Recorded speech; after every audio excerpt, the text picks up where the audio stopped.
I'm Max Lopez, and this is the Blue Wave. So, we're a few hours away here from the very consequential debate, and I wanted to talk a little bit about the double standard that the media has when it comes to reporting on Harris's campaign versus Trump's campaign.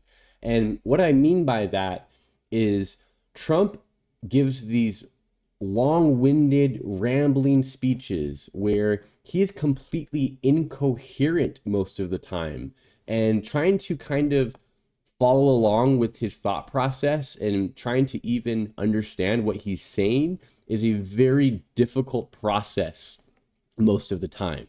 And it's where if Trump is even somewhat remotely coherent tonight, he's going to sound like William Shakespeare, right? Based on what we've heard from him in the past. And I think that's ultimately Trump's strategy, right?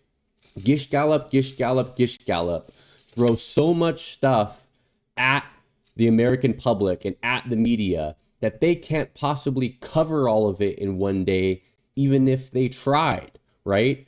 So with that, it's where we have a double standard here where any mistakes or mishaps that Harris has are inherently going to be magnified based on her being much more coherent than Trump the majority of the time, right? But what this points to is that the media is not accurately and honestly reporting on how incoherent Trump has been, right? And it's because A, they don't have enough time in the day, but also B, Trump is the media's cash cow. He has been since he came down that golden escalator on that fateful day in 2015 to announce his presidential campaign. And the media, they're all about money, money, money, making as much money as they possibly can from having as much eyeballs on their viewership as possible.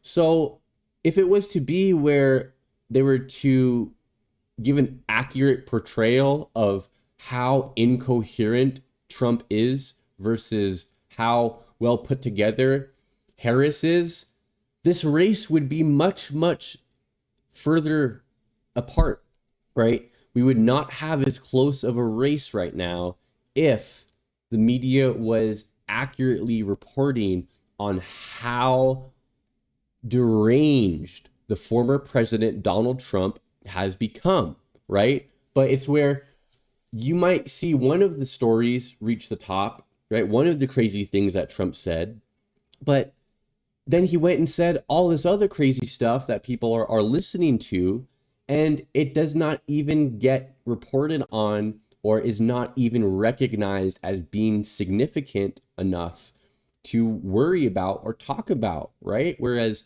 any little tiny slip up that Harris has is going to be on blast. And it's just because of how these two candidates conduct themselves, right? And it's a double standard. And Harris, she's going to have to be twice as good as she would normally have to be recognized and commended by the media, right? And it's just because of Trump's pull of viewership. And if Trump was accurately portrayed and given a fair assessment of how incoherent he is, this race would not be as close. Independents would not even be thinking for a second about voting for Donald Trump, because if you look at Trump's most recent unhinged speeches, it makes Biden look like freaking JFK, right? And Biden was constantly hammered by the media for any little gaffe that he had. Whereas again, Trump rambles on and rambles on and rambles on and gives these incoherent speeches. And it's happened so much to us. We've been beaten over the head with it, with Trump and his craziness, that we've become numb to it. So I hope that the media can report fairly on both of these campaigns.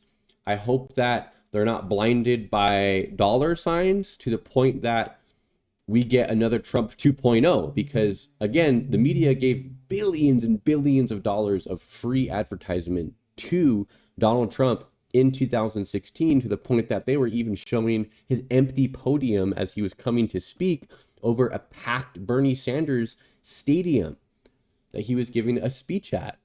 So that's all I got for you guys in this one. I'm excited for the debate tonight. Please be sure to tune in to the channel, and we'll catch you guys all in the next one. If you like the video, please be sure to like the video, subscribe to the channel, and share with somebody who's into politics. And until then, I'll catch you guys in the next video. All right, peace.